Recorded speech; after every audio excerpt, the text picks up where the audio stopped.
This is the podcast and platform Counsel Culture, where we can feel together, reveal together, so we can all heal together. I am honored to have on the platform today. This person also has his own platform and television show. And see him as a contributing doctor on CBS.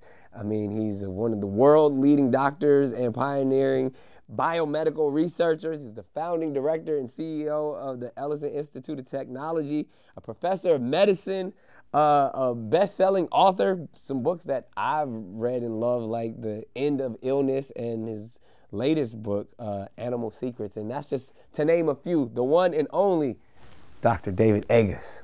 Thank you, Nick. Glad to be here. Come on, how you do so much at just age 25? You know, I'm privileged. When you, listen, I'm a doctor that sees people who are sick. And when you see people suffering, it makes you work twice as hard. And there's no way to let down because you don't want to let them down. Great words. And after that long list of accomplishments and accolades, you also have the time to be a personal practitioner for people like myself. And I mean, literally, if I'm congested, this is the person I call. You're an expert in so many spaces, but specifically in cancer research. And I mean, you told me this on your show, if you ever seen the checkup, that one of the medicines that, you know, probably saved my life for lupus is like you created. Yeah, so, I mean, listen, I've been privileged to take care of people with cancer and other diseases, and we have a wellness program. It's very important for me to see both, right, wellness and cancer. Yeah. But we're not good at doing what we do in medicine. We have to get better. So a big part of what we do is try to develop new technologies and treatments for disease. In your case, we developed a disease for B cell. Well, lupus is a B cell disorder. Those are the cells in the body that make antibodies, and if we can get rid of them, we can hopefully hit the root cause of what's going on there. But it's an amazing time in medicine. Things are changing at such a rapid pace. It's exciting because there's real hope and optimism. It surely is, but I mean, it's also a scary time, Doc. I mean, maybe you can give us some insight on a lot of this because things are moving so fast. And I mean, obviously, not far off from, you know, the pandemic. And even, you know, as we all know, that COVID is still out there. We hear about the variants, we hear about the shots.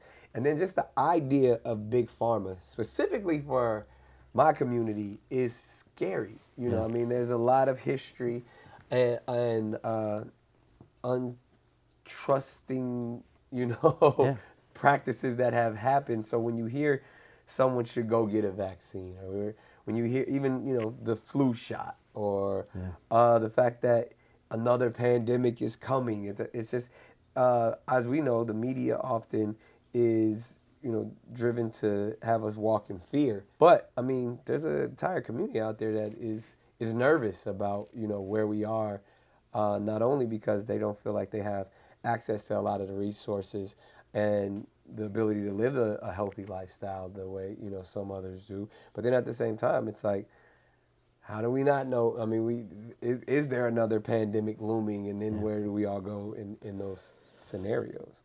Yeah, listen, I mean, there's a lot in what you just said. And so first of all, I mean, the roots of distrust of the medical community is real, and it's appropriate. Things were done that I am ashamed of, that shouldn't have been done, that were done without transparency, without really explaining to people, basically experimenting on people, which is wrong. It's morally wrong, it's legally wrong, it's ethically wrong, you name it. That being said, that can't condemn anyone from getting rid of the progress that's happened in science. Right. You know, what's happening now is really amazing, that we can impact and prevent and treat diseases like never before. And what worries me is that a distrust of science will harm people's lives. Yes. And I don't want that to happen. The media loves fear because fear equals clicks. Yes. I mean, that's it. Fear equals clicks. And that is irrelevant in the big picture. The big picture is truth will enable people to live a better and longer life. And everyone deserves data and truth. And the hard part is, in order to get normative behavior change, people to do the right thing, you need leadership. And we don't have leadership in my community. Right? If I said to you, who's the Surgeon General? Nobody knows. Right. If I said, you know, who's a great health leader? Nobody can name one, and that's a major problem. Right. We need people to stand up, whether they be athletes or celebrities or heads of churches or heads of families, and to say, here is what I do, Here is why I do it. Here's the data behind it. And hopefully people will follow. Because what worries me is there are so many amazing things out there. I want everyone to get them and to get the right things. But there are also a lot of charlatans out there. There are a lot of people trying to make a buck and a lot of things that are wrong out there. And I don't want them to be harmed. And so that's what keeps me up at night. Yeah, well, because you've kind of dispelled some of my myths that I believed in. And I mean, you hit it with a lot of facts. Like, and it's interesting too, because I'll even start with this one, and I think we talked about it on your show. Like, I was a huge proponent for juicing. Yeah. And it's I haven't even used my juicer since you had this conversation with me, but it's like you're saying like that's more of a gimmick than actually. Listen, I'm not saying it. That's what the data are saying, right? Is that, you know, we as humans evolved over 1 million years to eat real food. Once you put that food in a blender, we didn't evolve to eat juices or drink juices. And all of a sudden, you get this big spike in insulin because sugar goes way up with the juice, and the nutrients are all degraded, so there's no benefit to it. Yet, you could sell an orange for 25 cents. You sell a glass of orange juice for $5.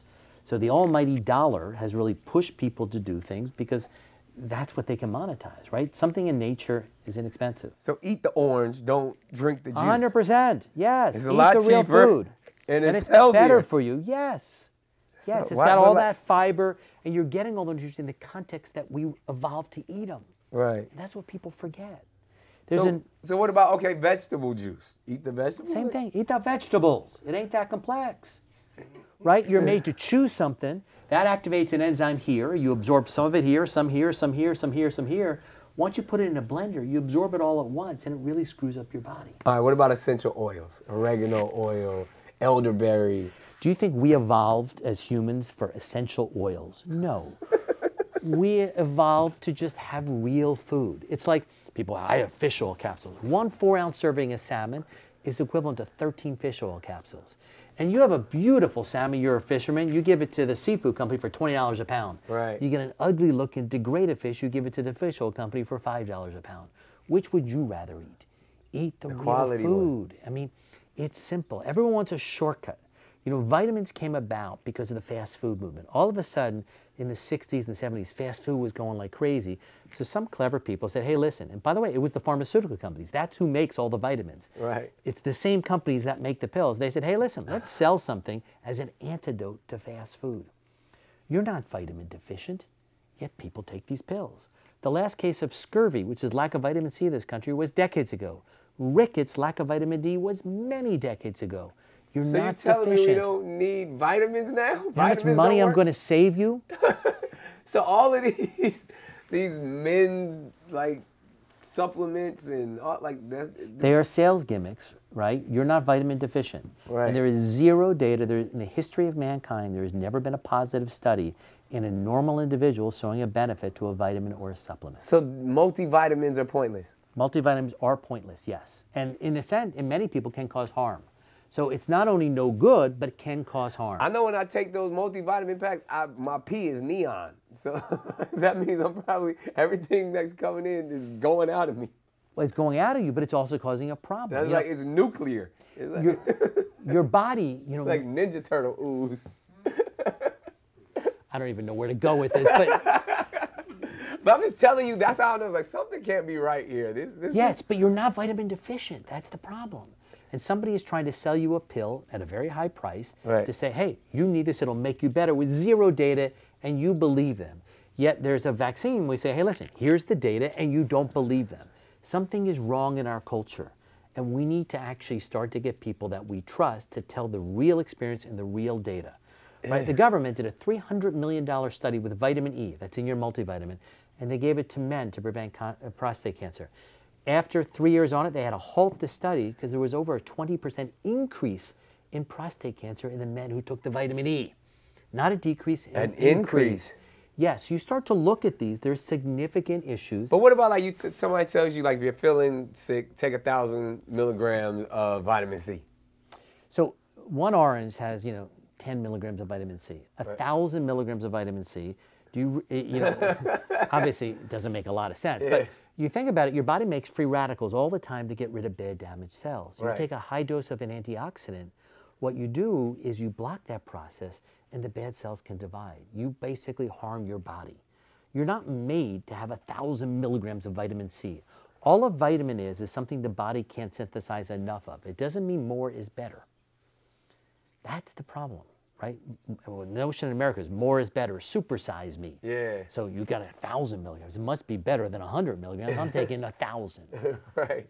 But no, I mean, the key is just eat some real food and you'll be better. Get off those Eat to things live. because we're complex. And once you take those vitamins, it screws up other things. Right. Right? It can downregulate the sensor. It could screw up pathways in your body because it's a drug.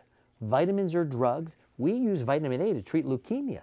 So vitamins are drugs. Right. And you're taking a very large amount of a drug. I wouldn't do that. See, he just blew our minds here, ladies and gentlemen. Juicing is pointless. just throw that out. Get rid of them expensive-ass juicers and them cold-pressed juices. Vitamins are pointless. And Nick has a relationship with a Ninja Turtle or something Oh, yeah, with his... they make you pee ooze. And then, I mean, that's a little discouraging because, and again, it happened to me. I thought I was super healthy, and then I realized I had to, just cut out a lot of things, when I was diagnosed with lupus, quite some time ago. But I found a lot of the things that were damaging me that I thought were good for me. Specifically in the space of processed food. And I've learned that, like 90% of the things in the grocery store, weren't there 100 years ago, and they're all plastic. Yeah. They're not real food. Processed foods, basically they have to be stabilized. You want to eat that Dorito, it's got to be crunchy. Right. So in order to do that, they need things that stabilize the fat so that Dorito is crunchy. Yeah. Well, your intestine is made of fats. So when you eat those things that have what we call emulsifiers, you actually can affect the lining of your colon. Bacteria inflammation can get in your body and it can cause major problems. Right. And so you need to stay away from these processed foods and eat real food. They always say go on the outside of the supermarket, not the inside, because the outside is where the produce is, the refrigerated section, the fresh food. Stay there. Don't go in the middle. In the middle. Now, as one of the leading researchers and doctors in the space of cancer, is there a true connection to processed foods and cancer? Yeah. Have they found that? I've heard that. So yeah, there's no question. There's a connection with cancers. There's a connection with heart disease, with diabetes, and others. It changes our body in a bad way. Right. And so as simple as just eat real food, eat the same time every day, no snacking. We as humans never had a kitchen cabinet until a couple hundred years ago. Right. So the key is eat your meals and don't snack in between. Really? One of the biggest causes they call me Snack King Cole. Like, I like the snack. I have snacks everywhere. Now, what I've learned, and you know this, how much I love sugar, but I've been on a sugar fast all year. Leaving refined, other than, like, I'll eat fruit, but like all refined sugars. Good. And I mean, I could feel the difference, but also, like, I still yearn for that. Like, I'm a candy crackhead. Like, I literally these foods, processed foods, sugars are addictive. There's no question about it. They hit our addiction center in our brain, and we get addicted to them. The first couple of days off them, you're not going to feel good. But after that, you'll feel better, I promise you. If you eat your meals the same time with nothing in between, academic performance and athletic performance goes up. When an athlete changes a time zone and switches their meal, they'll lose percentage points on their ability to perform. Really? Baseball players go down, almost 7 or 8 percentage point in batting average every time zone they change. And it's kind of wild is that just that regularity is key for the body. So it's about regulating the body. Yeah, listen, when your body says, Nick, I don't know when you're going to eat, so I'm going to keep your insulin up in case you eat, then you don't get sensitive to insulin, and that's what diabetes is. Wow. And so all we need is to fast in between meals, and you're going to do better. Fast in between meals. Eat your meal, don't eat anything else. Exactly. Lots of water. I'm a gallon and a half on the average. On a good day, I'm 2 gallons. Is that too much water? Well, the key is that your pee be clear, right? Clear pee all day. That Ninja Turtle pee be clear. No. That's from the vitamins. I don't want people to think I got something. Like, for the record. I take the multivitamin pack and it comes out looking like, a lightsaber. So the goal is clear. The goal is clear, and that means it's enough. And that takes about a gallon of water. Everybody, it's different. It depends what you do. I mean, listen, you're a crazy workout fiend, so you need a lot more liquid than the average person does. Well, it's easy for me because I drink like a pint when I wake up. Immediately, I heard that's healthy. Like, soon as you get out of bed, drink water. Some people put lemon in it. And then I go straight to the gym. At the gym, I drink another liter. And then probably first few hours of my work day, there's another liter. So, like, even 3 liters is a gallon right there. You want to hear a secret? So this guy named Professor Cade in Gainesville, Florida, about 40 years ago, noticed that the Florida Gator football team, when they practiced, they would sweat a lot and they wouldn't do well in games. Right. So he said, listen, you know, the problem with water is it goes throughout your whole body. Let me make something that stays inside your blood vessels. So let me put electrolytes in it and make a sport drink. And he did, and the performance of the Florida Gators went up. That became a product, Gatorade. Gatorade. And so, you know, nature's Gatorade is coconut water. You know, World War II, we didn't have blood for transfusions, so it literally went from the coconut to the vein. Really? Because it's the same as human plasma. Really? So sport drink or coconut water when you work out, great thing. Wow, I hate coconut water. Then drink sport drink. It's psychological, because like when I would have my lupus flare-ups, I knew coconut water would help me, and I OD'd on it. I was drinking the coconut straight out of it, and it reminds me of those times of like flare-ups in hospitals, and like everyone around me drinks it and they love it. I get that, but there's also the side of Nick that when you do something, you do lots of it. Yes. You don't do anything in small amounts. Right. You do everything in large doses, no matter what it is. Right. Nah, so yeah, I think maybe I might get back on coconut water one day, but it's just like, listen, the smell organic makes sport my drink is great. turn. Any of the stay away from that high fructose corn syrup, but any of the organic sport drinks are great. Okay, organic sports drinks. But I like drinking, because then if I get my water during that time too. Talk to me about, I'm scared to talk about this because I've heard how, like, all the research and how good it is for people who work out. Yeah. You know any studies on creatine? Stay away from it. Why? It's been working good for me. You know, real protein is what the body needs when you work out. Yes. And so, you know, I would stay away from supplements and additives, because the goal is for Nick Cannon to live until his 90s. Yes. The goal is not for him to be buff today. How many kids I'm going to have by 90? Well, that's a whole different issue. Believe me, you got to populate the world. There's going to be Nick Cannon City at one point. Genghis Khan. But no, it is important, you know, again, to go to that protein and that real food. So your body can decide what it wants to absorb, and it does that. Because again, I'm looking for the long term.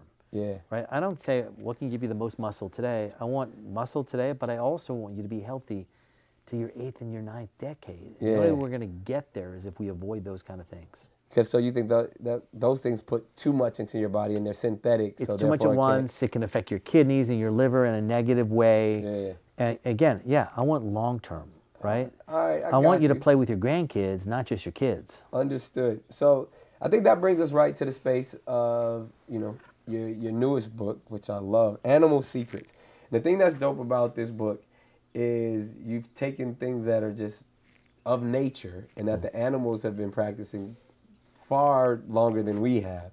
And you really break it down in that very common sense type of way. Like, if it works for them, then clearly it will work for us. What did it say? Like, giraffes have high blood pressure, but they've never had heart disease.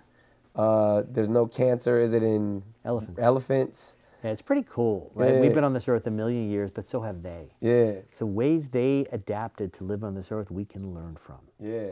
You know, throughout evolution, right, we had kids, the exception of Nick Cannon. Normally, we stopped having them by our 30s. Right. And so basically, nature said, I don't need you anymore. So we got heart disease and cancer, and they used to knock us off. Wow. Elephant females, you know, give birth until their 70s, and the dominant male protects the herd until the day he died. Because with humans, if they got rid of you, there's more food and housing to the next generation. Yeah. So when you look at elephants, they're 40 times bigger than us. They have 40 times more cells dividing all the time, yet they never get cancer. So it turns out they have a gene called P53. It's called the guardian of the genome. You and I have one copy. Every elephant on every continent have 20 copies. And what this does is it blocks the DNA damage from inflammation. And so all of a sudden, here's a freaking clue that if we can recapitulate, we can prevent cancer. Right. So the way now is prevent inflammation, which is really critical going forward. And there are lots of ways to do it. But at the same time, inflammation and its risk for cancer is real. Right. And we can go animal by animal and just learn from them. So to break that down, you're pretty much saying that, like, I get inflammation all the time, hence my lupus. Yes. And that inflammation is what allows the disease to thrive. Yeah, and the inflammation is the disease, in a sense. And so when you come to see me, we measure markers in your blood of inflammation. Yeah. And the last time it was down dramatically, and that's amazing. Right. The more we can keep it down, the better you're going to do long term. Right. But what a vaccine does, if I give you the flu shot, listen, if Nick Cannon got the flu, he's going to survive. Right. 40,000 people a year die, but they're elderly, they've got medical issues, and you're going to do fine. Right. But that 5 days of crazy inflammation with the flu is going to raise your risk of heart disease and cancer a decade from now. Really? So what vaccines can do is they just temper down your immune response to these bad things, these pathogens, the flu, the COVID, and the others. So while you will survive, you're not going to get as sick, and you're going to prevent cancer and heart disease in the long run, which is what we care about. All right, well, here's the $1 million question, Doc. You just told me all of these things were bad, from vitamins, juicing, but in taking something that's scary to a lot of the public, like a vaccine, why wouldn't we think those things are bad? Even because we hear about every once in a while, we hear all the stories. Somebody took the COVID vaccine and the vaccine is what killed them.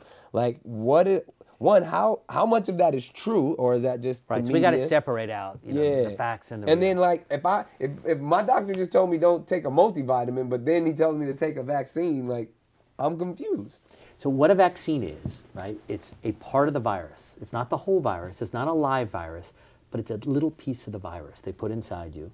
And it can't divide. It can't do anything because it's only a piece of the virus. And your body makes an immune response against that. And that immune response is there. So if they do see the real virus, you've already learned it and you can attack it. Turtle power. Exactly. But when you look back throughout history, we had diseases, measles, mumps, rubella, that killed, COVID-19 killed 1.1 million people in the United States. Right. There's no question about it. That vaccine saved probably the same amount of people from getting very ill. Right. And so, if I gave you, as a child, measles, mumps, rubella, all of those vaccines, you're not going to get those diseases. Now we have parents not vaccinating kids. And so what that means is that kid can get a severe disease, and that kid in the class who has lupus and who, hugs the kid with mumps and doesn't have an immune system, you may kill that kid with lupus, with mumps or measles, etc. So everything you do affects somebody else. But what about somebody like me who does have lupus? And I'm going to tell you, I was very nervous about the vaccines and things like that. Because I'm like, if I already got something and then you're putting something else in me, it could go wrong. I've had certain medicines be prescribed to me. There's and no question. Turmeric isn't the greatest thing for me. It shouldn't. I mean, it's not good for anybody, by the way. That's a whole different thing. Rip, don't take turmeric either. So the team we were with made a thing where every person in the United States who had a vaccine could click on a QR code and put their side effects in. And it's the first time in history that after something was released, we actually collected data. So pregnant women and breastfeeding women were not in the clinical trials, and they weren't eligible for the vaccine. But enough heroic healthcare professionals, or nurses and doctors who were women and pregnant, took the vaccine. That data we have from that QR code, and we were able to show it was safe in them. Right. And we now have over 700 million entrants in that database, and the vaccine is crazy safe. Everything side effect there is, and there are some small side effects, it is dramatically higher. Shit when you take it. But it's tenfold worse if you had the virus. That's the point. Right. Right? The data now are, if you get that shingles vaccine, right, which is a vaccine to prevent a recurrence of chickenpox, you decrease Alzheimer's by 50 to 60%. That's crazy. That is crazy. And shingles hits 2/3 of the U.S. population. It can severely debilitate you. And here's a shot that can prevent you from getting those later illnesses. So how much of that is Big Pharma just getting us to take all these shots and vaccines so they can make money? Or is it just like, oh, we're really trying to help the population? So, it's a great question. And in America today, the profit motive is what drives people to make drugs, period. There's no question about it. Simple. If we had no profit motive, nobody would make the drugs. There'd be no treatment for lupus. There'd be no treatment for any of the diseases they wouldn't make money. That said, there is predatory practice and monopolistic practices within pharma. They charge many times way too much, and it's inappropriate how they take advantage of people and they charge. But at the same time, they are our saviors. There has to be a middle ground. Right. And, you know, what we need to do is free medical for everybody. Well, we need to, Make the government pay for it. You know, we need to get better pricing on things. Right. You know, there's a shot now once a year to lower cholesterol, once a year to treat blood pressure. They're amazing, right? Literally once a year shot can treat these disorders. Right. What we need is it to be affordable for all, and we need people to be able to look at the data and say, this is the right one. Other places have figured it out. Why hasn't America figured it out? But the problem is that while other places have figured it out, the healthcare there isn't as good as it is in America. Really? Yes. So you truly believe healthcare is the best in the world here in America? I think most of the innovations in healthcare happen in America here today. Really? That being said, there are a lot of underserved parts of our country, and healthcare is different no matter where you go, and that shouldn't be in this country. It should be one level. So you can go to a great doc or a poor doc. First of all, they get paid the same, they charge the same. There's something wrong there. We don't reward for quality in our country at all, and that's a major issue. We don't even check quality. Your insurance pays that heart surgeon who does heart surgery $20,000. They don't say, give me the data back to know if you were any good. There's something wrong there. There is something We're wrong. the only field in the world when there's one drug to treat a disease and a second drug comes out, the price of both are higher. So competition raises prices, it doesn't lower prices. So there's something wrong with how our system is charged, the dollar system in our system. That being said, I don't know of a better healthcare system for outcomes than the United States in the big scheme of things. Right. Right? The NHS, England has one healthcare payer system. If you're wealthy in England and you get sick, you come to the United States. Really? And I think that's because the best doctors are here. Best doctors are here. We have a lot of drugs that they don't have there. So, you know, they're both sides of the coin there. But you're right, we need to change healthcare. And then we don't incentivize you to prevent disease. We incentivize doctors to treat disease. Well, they always say, that's the something money wrong is there. in the medicine. It's well, the not money is in, when you're prevention. sick. Well, there's some medicines for prevention, but we don't pay people to prevent. If I prevent your heart disease, I don't get paid for anything. If you have a heart attack and I do surgery on you, that doctor gets paid tens of thousands of dollars. There's something wrong there with that picture. There is. And then at the same time, we also say in America, you can do whatever you want as an individual, and we'll pay for the healthcare ramifications of your behavior. So in Singapore, for example, if you skip your colonoscopy, you get colon cancer, you pay a $50,000 surcharge, and then you'll be treated. You're welcome to smoke, but if you get lung cancer, you pay a $70,000 surcharge, and then you're treated. Consequences to your actions. Why should a non-smoker subsidize the smokers? Why should someone who doesn't exercise be subsidized by someone who does exercise? And so there's consequences for the actions. And I like that too, by the way, in the big scheme of things. In the big scheme of things, but some people would think that could be unfair as well because... No, but I mean, I think we do have to incentivize people. Yeah. So it's the carrot and the stick. Yeah, it keeps I don't think you we should away. penalize, but I think we should incentivize people when they do the right thing. If you do the right thing, then, Yes. you know. Now, you know what? And in our next session, I got some ideas that I want to run by you based off of like certain communities and how we can better them. Because again, that's what this platform is all about. One, creating a safe space to ask the questions that, you know, people are afraid to ask or don't, you know, often get a chance to sit in front of an expert and ask. But then at the same time, I mean, specifically with men, a lot of times we're afraid to go to the doctor. If we're afraid or our ego is too big to admit that we're sick. Oh, I agree. Even if you go to the doctor, you don't say some of the things that could be hurting you because it's embarrassing. Yeah. And that makes no sense. I know a lot of times in our checkups, you'll be asking me, how are you feeling this? And I always want to say, because I'm an optimist and, you know, I like to manifest positivity and I believe I can speak things into existence. So I'm like, I'm great. I'm feeling great. And then, but if we're going to get to the core and you keep asking me like, oh yeah, this is. By the way, you're more honest in your texts than you are when you talk. So when I'm one-on-one with you, you want to be very positive and optimist, but you're more honest when you text me. It's really interesting. I'm like, Doc, I need something. Something hurts. But I mean, again, I think that's what it is. A part of it is, you know, we'll talk about this a little bit later, but it's what I've been taught. I've been taught that I'm supposed to be strong and I'm supposed to say nothing hurts and nothing bothers me. And you know, I think if we can figure out an easy way to communicate with our physicians in the sense of when something isn't feeling right, but then at the same time, how to prevent, because the doctor is scary a lot of times. They are, but I mean, I flip it and say, listen, you have a lot of people relying on you. You have everybody who works for you. You have your family. All of those people rely on you. So you're obligated to tell the truth and to be vulnerable so I can protect you, so you could be as healthy to take care of everybody else. And so it should be that guilt. If I don't take care of myself, what's going to happen to everybody else? That's what drives me, and I know it drives a lot of people. Well, I think that's a great place to pause in this first session. I mean, you blew our minds so much, and I got more for you because the guilt, I'm feeling it, because there's a lot that you constantly tell me that I'm now sharing with you all, that, you know, I want to be a superhuman when I'm working out. I want to not sleep, and we'll get into that in the next session. But this was great information, great wisdom, and thank you for always rocking with us. Thank you, Agus. It's Counsel Culture. Go ahead and put it in the comments. I know you guys got a lot. I already see the rebuttals. I already see the excuses. We'll address it all in our next session with Dr. David B. Agus. We out.